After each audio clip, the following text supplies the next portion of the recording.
So what am I hoping to achieve from this? You're hoping to come away with positivity. Obviously. You're hoping to come away and hearing that it hasn't been done before. Yes. That's probably your main thing, that your project has legs. Yeah, like the clitoris, which has many nerve endings in its legs. 15,000. And the hood. Most importantly, how they would see a joint venture working. Ultimately, that's the goal, isn't it? They know that this is all a first-time thing for me. They know that you're here to be an extra pair of eyes and ears. Well, Remember, without too much naivety. No. Because business is business. Well, but I'm not an idiot, am I? And that's partly why you're here. Yeah, so I'm a bigger idiot. Okay, so maybe I'm jumping ahead here. Let's start from the beginning. I'm Charlie. I'm an actor. You may know me as a certain infamous soap villain. Safe to say, I'm probably not the person you'd expect to be talking about clitoral nerve endings, but here we are. You see, I've learned something about the clitoris that blew my mind. It's not the shape we think it is. It's actually a wishbone, with legs and bulbs, not just the hood at the top of the vulva. And it got me thinking about our bodies and pleasure, and things started to make a lot more sense. And then I had what I can only describe as a 3 a.m. brainwave.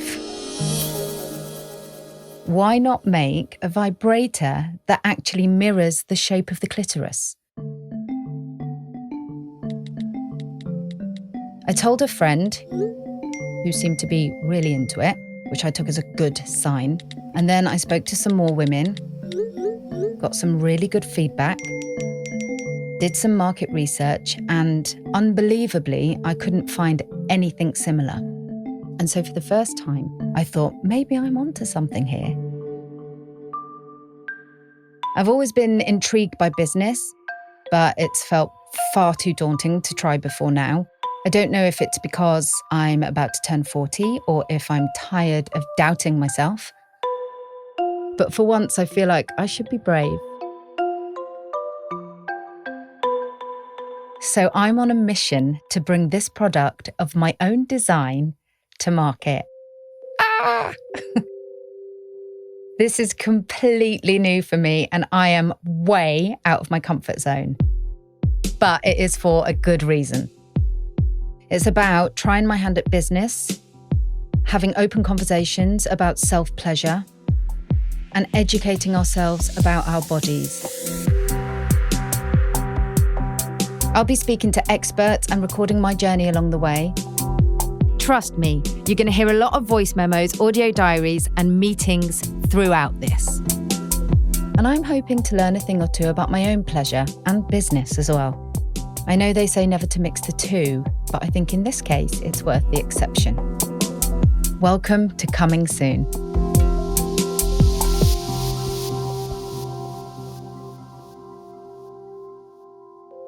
I should say here before we start, I have a teenage daughter, and let's face it, no one wants to hear their mum talking about sex or pleasure. So I will do my best to make this as honest and as informative as possible without horribly embarrassing her. Wish me luck.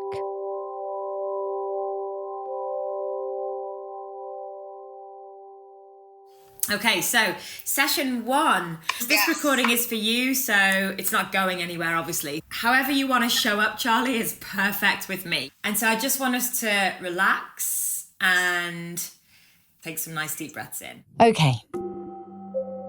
It's 2019 and I don't know where to start with the idea. I went to college for just 1 year, never been to uni. Acting has been all I've ever known, and although it's been an incredibly rewarding career, I have a massive sense of imposter syndrome when it comes to anything off-screen or stage. Even creeps in there occasionally. So for me, this is a real step into the unknown. I feel like I might be on the brink of something great, and I just need some help getting there. So I thought I'd give life/business coaching a try. I feel quite anxious, which comes and goes, because I'm just worried that I won't have any clarity in that. I'm just trying not to listen to the little voices in my head and that I'm not going to match up to my own expectation, I think is probably the main one. Excited and hopeful. Yes, awesome. You know what you're describing is so normal. Everybody feels that when they first start connecting. Coming out of that first session, one thing that is clear to me is that I really need to get a hold of my inner critic, otherwise known as the inner bitch. She runs riot every now and then. If I'm going to be out in the world, talking business, pitching even, then I really need to work on this. And breathe. While I get a grasp of life coaching, I want to take a moment to talk female pleasure.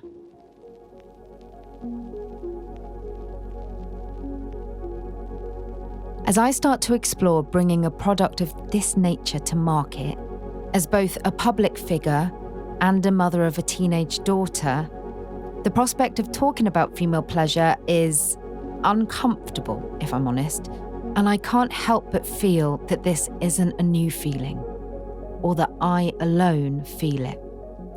Female pleasure is rarely spoken about publicly. For me, at school, sex education was non-existent beyond how to avoid becoming pregnant or getting an STD. Absolutely no mention of female pleasure at all.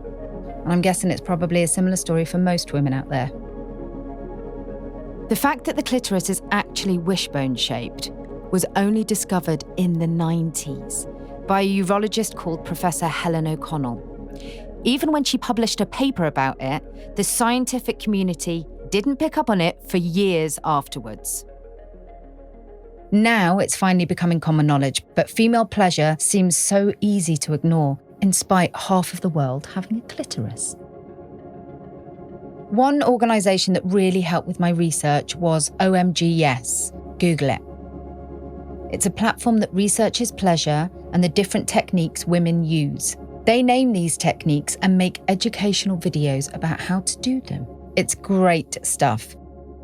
The one I'm interested in is layering. It's essentially indirect touch around the hood of the clitoris and seems to fit with my vibrator idea.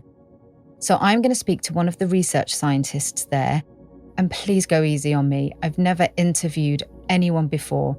I'm experiencing a lot of firsts here. Okay, that's recording. I'm just going to share that screen quickly so you can just check. Okay, here we go. Testing 1, 2, 3, testing. That's really close to my mouth. Hi.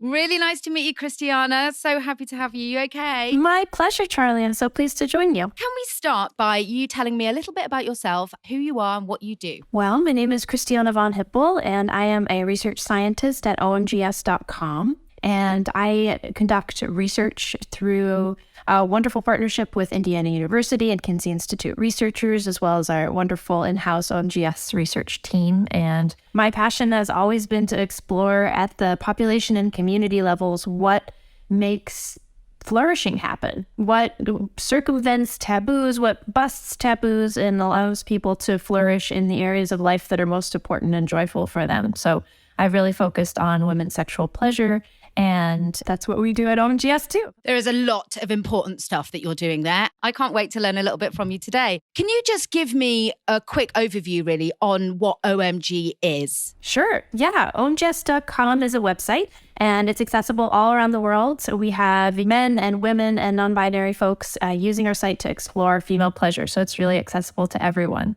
The meat of our content is really around sharing evidence-based, open, honest conversation of what works for women to experience more pleasure and new different kinds of pleasure. We learn from tens of thousands of women about their experiences with specific sexual pleasure touch techniques, and we're conducting studies all the time. So far, we have studied 20,000 women to find patterns in what works for them, and we give those patterns that rise to the surface of our surveys and interviews names so that they're relatable, easy to use in the bedroom or in talking with friends. Our process really starts with qualitative, open-ended interviews to say to women that we're asking to participate, we know that there's been no study of this before. So we're going to ask you direct questions about your experiences and tell us all the details about what the technique is that you found that's made the biggest difference for your pleasure, that you wish you had known sooner, that you would love for somebody else to learn at this point in her journey so that,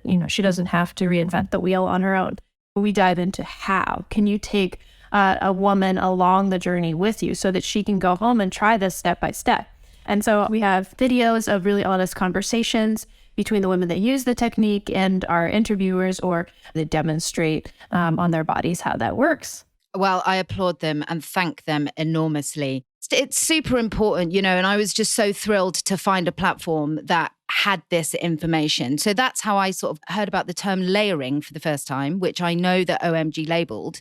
How many new techniques have you found? Well, on the site, we have showcased 25. We have original collection, which is about the external vulva clitoris stimulation techniques. And then we have an internal pleasure collection. We have collected more and more, really, but we're just releasing them in this kind of staged flow on our website so that we can really do them justice. So you mentioned layering. That's my favorite. That's a really popular one. Yes. And so we showcase how women do that by indirectly touching their clitoris through the skin of their clitoral hood, through the lips, through fabric, which is the least direct way. Some people like to touch themselves through a blanket. So that's a pretty thick barrier. So it's a more diffuse touch. Or through their underwear, which is a little thinner fabric. We found that 2/3 of women absolutely love using indirect touch for stimulating the clitoris because it is really intense. Yeah. To touch the clitoris directly. Absolutely. 2/3 of women use layering. I mean, that is so helpful to hear. I guess the next step is to actually start speaking to product designers because I really need some help. So, okay, picture this. An upside down roll top bathtub with a bath cushion at one end. That is how I'm describing my design. The idea is the cushion vibrates against the hood of the clitoris and the rim of the bath against its legs. I know that this needs some work, but I'm about to start talking to business people and I need to have my spiel sorted. To start with, my friend gave me the number of a guy called Gordon, who is a product designer. He helped me to talk through my idea and didn't seem too embarrassed when I started talking about clitorises and vulvas, taking that as a good sign. He gave me some good pointers and I've been spending the last couple of days fashioning a model around my kitchen table out of clay. Now, luckily this is a podcast, so there are no visuals because I am not blessed artistically, let me tell you. But the main thing is that after speaking to Gordon, I set up a meeting with a product design company and my friend Sarah came along to hold my hand.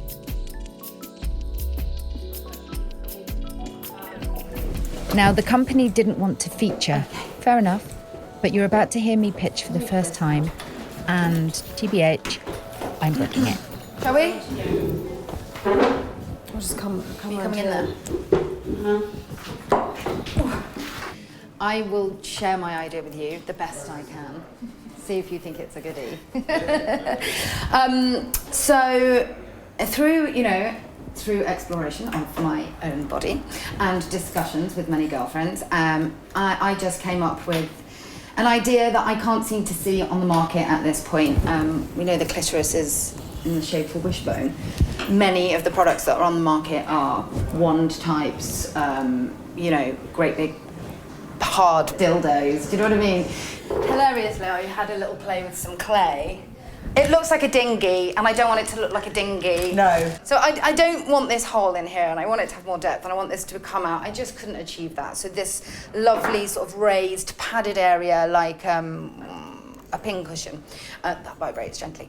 And then the mechanics going down here that would vibrate and motor, and then this. What I discovered through making this dinghy was that it's got a handy finger hole. It's got you could gentle insertion at the same time.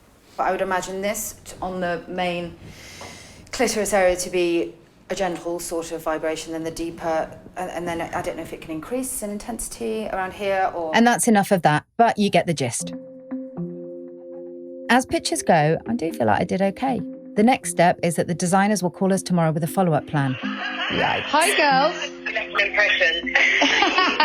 Really exciting. Like with the business plan, we need to basically get ourselves into a position, don't we, to get this seed funding? Okay, let me summarise what they said. I would need to raise between 100 and 150 grand for the prototype. One working prototype, that is, for me to then take to investors to demonstrate. Once we have an initial investor, we would then have to go to another funding round to get the product mass produced. Now that's a lot of money for one prototype. I also need to start pulling together my business plan and funding. There's a lot of stages to get this off the ground. And how can multiple people test one device? There's a lot I haven't thought about here. We'll have a talk. Thank you so much, girls. It was lovely to speak to you.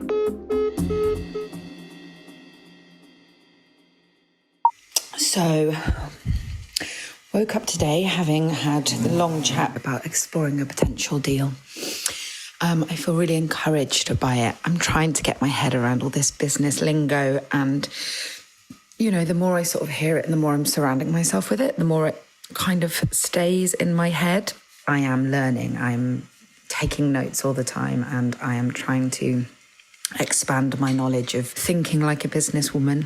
You know, most of my email starts with, "Hi, babe. Hi, lovely. Kiss, kiss." Such a lovey. So I'm trying to be more professional in my quest to get this business off the ground. So we need money. We need to get some money together. We are doing this without our own. Now, ordinarily, I wouldn't even know how to research, but this is very different, and I've never been that much of an academic, so actually having to discipline myself to sit down at a computer is something new. I don't know, I actually quite enjoy it, as long as I know exactly what I'm doing and what I'm looking for. So today I'm looking and researching crowdfunding and options around that, and getting a list of potential people together who I feel may invest in this project. I'm going for, at this point, the 200k marker. As soon as the business plan is ready to go, then I'm going to target those and hopefully help them understand what a shit hot product this is going to be. Yes, I've never done this before, but I want to learn, and I want to try something new. We've got to see what we can do. So wish me luck. One thing that keeps coming up for me in this whole experience so far is how important it is to normalise talking about pleasure. The more people I talk to, the more used to saying words like vulva or clitoris I need to be. And it reminds me of something that Christiana said when I asked about why there's so little information on women's sexual pleasure out there. Women's sexual pleasure and the study of sexual pleasure in general has been shunned by society as well as science. And we're highlighting that, you know, unabashedly exploring and talking about human experiences is important. And in sexual pleasure, we're highlighting, you know, the specifics that have never been discussed for women. And the more we can name them, show them, and encourage people to continue exploring throughout their lives, the less power a taboo has. We're really part of a wonderful cultural shift right now. And that's extending into academia and science around being open about discussing quality of life as just as important as, you know, avoiding negative health outcomes. Yeah. You know, embracing the wonderful parts of life and studying them, putting names and numbers to the experiences helps normalize and celebrate the range of things that make people feel good. And and the response to OMGS has been so overwhelmingly positive in terms of our feedback from the community, but also we've been able to publish these scientific papers that fills this age-old gap in the science, and it's just been really exciting. Can you talk to me a little bit about wellness and what has the response been? So we know from sex research that experiencing pleasure, sexual satisfaction, as well as, you know, just engaging in masturbation, or a better word for it, maybe solo sex or self-pleasure, has lots of wellness benefits. What we're highlighting is really around, you know, women's experiences of pleasure as they self-describe it. One might be more confidence. You know, one might be more agency to use language to ask for what you want. Really, there are endless benefits, and part of OMGS's mission is to make it very clear and exciting to everyone that pleasure is a wellness outcome. Absolutely. It is the be-all, end-all of this particular aspect of human lived experiences of joy. Coming out of this conversation with Christiana, not only am I seeing the immense benefits of having these chats, I'm also feeling a bit bolder in my ability to have them myself. So, I'm changing tack for this next meeting. I'm going this one alone with Rend. They're a prototype manufacturing specialist, so it could be a cheaper and quicker approach. Here we go. Hello, John. I'm Charlie. Should I tell you a little bit about what... Yeah, I do. Yeah. Excited to hear. Okay, I've got an NDA that I need to, obviously... We're happy to sign it. So obviously I'm just starting out. I've never made anything before in my life. I've just had an idea, which is based around... suddenly feel really girly, stood in between John and... Mark. Yeah. A new idea for a female vibrator. So it's for exclusive use by a woman, for a woman. Designed by a woman. And the clitoris, I don't know if you know, is shaped like a wishbone. And okay, you've heard this before. I'll spare you. Get the picture? Sort of, yeah. So does it sort of cup around? It would cup the vagina. Right. That's exactly what That's it would how do. I'm imagining it. Just to say, I know it's vulva. I mean, even saying vagina is a step in the right direction. Growing up, I used to say, I can't believe I'm going to say this, but growing up, I used to say mini or nunny noo, which just goes to show there's been some improvement. How would this work? Can you talk me through it in baby steps, please? Yeah, sure.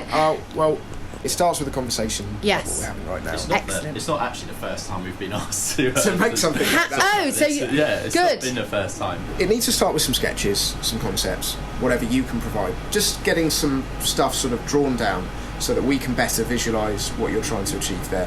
What we would then do is sit down and go, right, what's the mechanical sort of characteristics of this, and what's the aesthetic, external and packaging. And when I say packaging, I actually mean like the silicone outer or whatever it needs to be.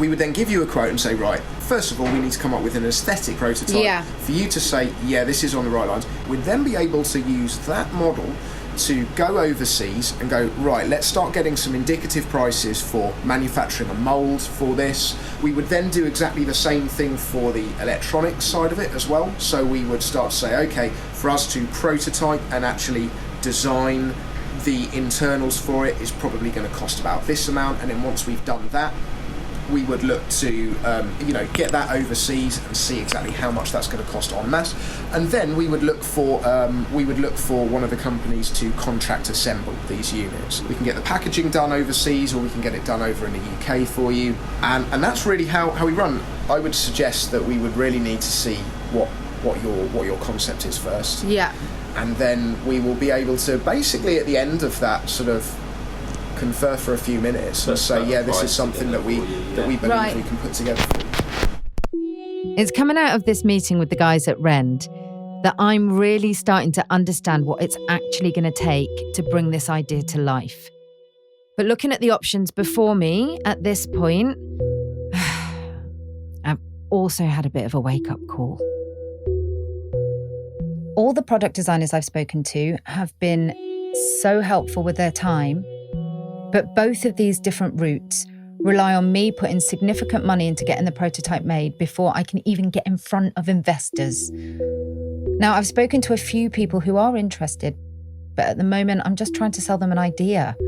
And it feels so risky to put money behind a prototype that might not even get investment. I have never run a business before. I've never done anything like this ever in my life. And I'm feeling a little bit overwhelmed. Maybe there is a simpler way. Okay, so I'm here. I've got all my branding ideas. I've had a graphic designer do my branding and it came through the other day. And it looks stunning.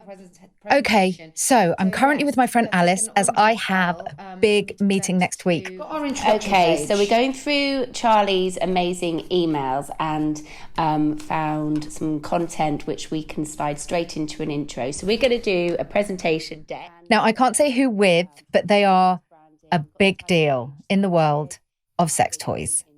And Alice is helping me to put together a brand book because I am rubbish at computers, only just really teaching myself to do emails, etc., etc. Title page, we've got the introduction to what my product is about.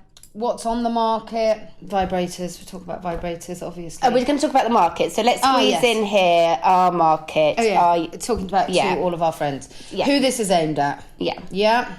And why? Because I do think, the younger generation of kids openly speak about masturbation more so than our generation. But I'm interested by people who aren't. Yeah. Our age group of friends, unless you're really tight, I don't feel like they have the conversation. To actually admit that, oh my God, that they do anything down there. Some of them, it's like they're scared to go down there. Just scared to go near it. Yeah. Yeah. And I have to say, we have quite an open, diverse group of friends. It's not like... Yeah. Interesting. Okay, we digress again. And then the great revealing of you. Then the reveal, yes? Yeah. Oh, and by the way, I've decided to call the toy the U, as it's shaped like a U, and it's all about you. How much about self-care it is, not getting inside our own heads, because this really is about me taking a chance on trying to build something and make it happen. It just so happens that it's a vibrator that I think is a brilliant idea.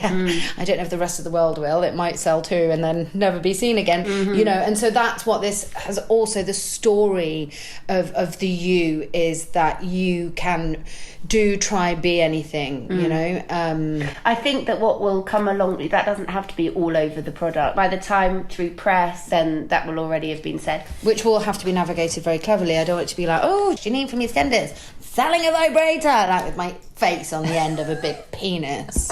That's not what this is. The vision. It could happen. Not what this is. And we will embrace it because all press is good press, Charlie. I know. The chances are, obviously, it will go down that road a little bit, but the navigation of the PR has to be strong. Yes. That's all I'm saying. Right, okay, so how many pages is that? So the title, intro, all about the market, product research. Yeah. And we were going to talk about Reveal. the clit. Yes, the wishbone, the shape of the clitoris, and what the U will do for it. Where the U fits in. So, I think this is going to get really boring to yeah, I was just about to fade it out. I'll do it now. So, the one thing I should say here is up until now, I've been doing this all by myself. But this next meeting would be a completely different way of working because they already manufacture toys. They have factories and designers on hand. They know about motors and medical grade materials, everything I don't. And I think this is a good moment to recognise that my acting career and name probably landed me this meeting. And luckily for me, has definitely made part of this a little bit easier. I'm still terrified. I'm full of self-doubt, as always. But if I can get through this, I know it will be okay. Unfortunately, I can't share that interview with you, but you'll find out why later.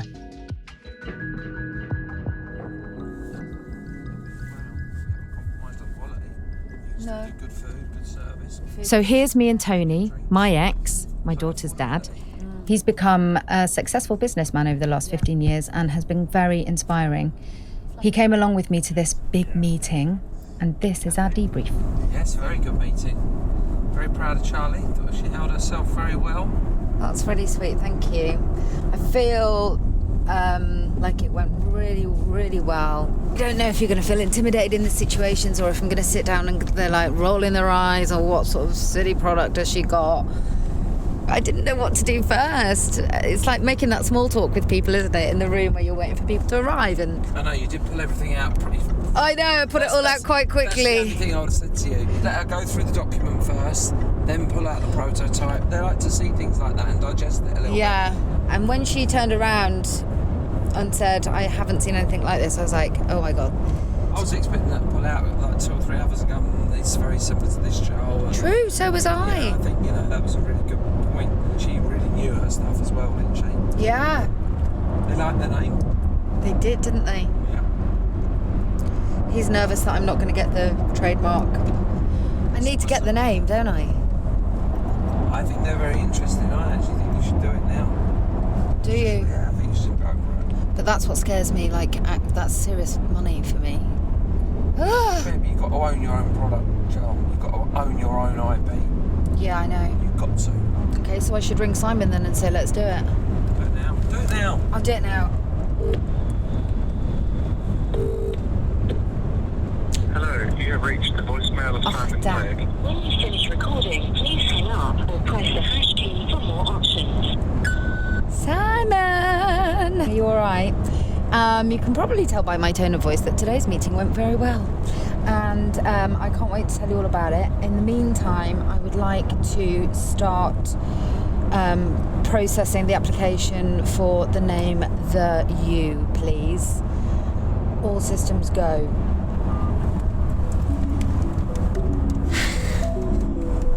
And I really can't wait to text it and go, got the fucking name, because he doesn't think I'm going to get it. Well, that's why you should do it today. Oh, honestly, I can't even believe I'm talking like this. Feels coming out of that meeting like I'm really getting there. And that feels good.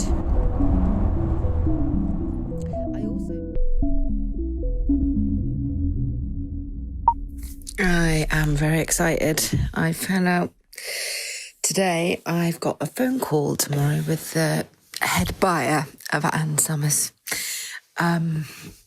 which is going to be really interesting. I'm a bit like, oh God, I need to figure out what questions I need to ask. Like, what do I want from them? They would clearly be a strategic partner in this. They messaged me saying they are really interested in this idea. They are really interested in female empowerment, and they love the idea of our podcast and what this story is and what we're exploring.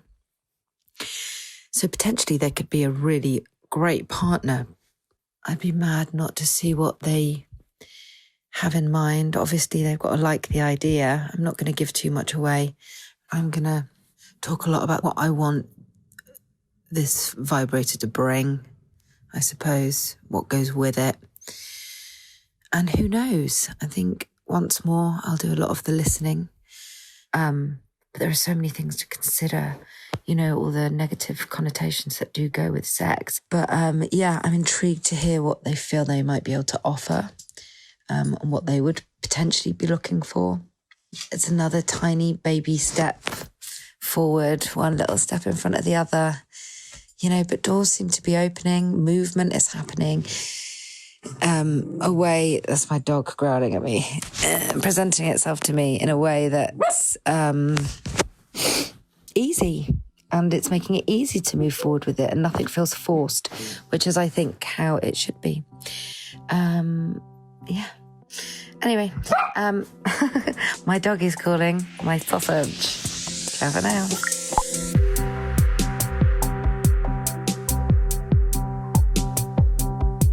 Coming Soon was brought to you by Audi and features me, Charlie Brooks, with contributions from Christiana von Hippel. Produced and edited by Holly Aquilina, with sound designed by Ivor Manley. The executive producer is Ellie Di Martino.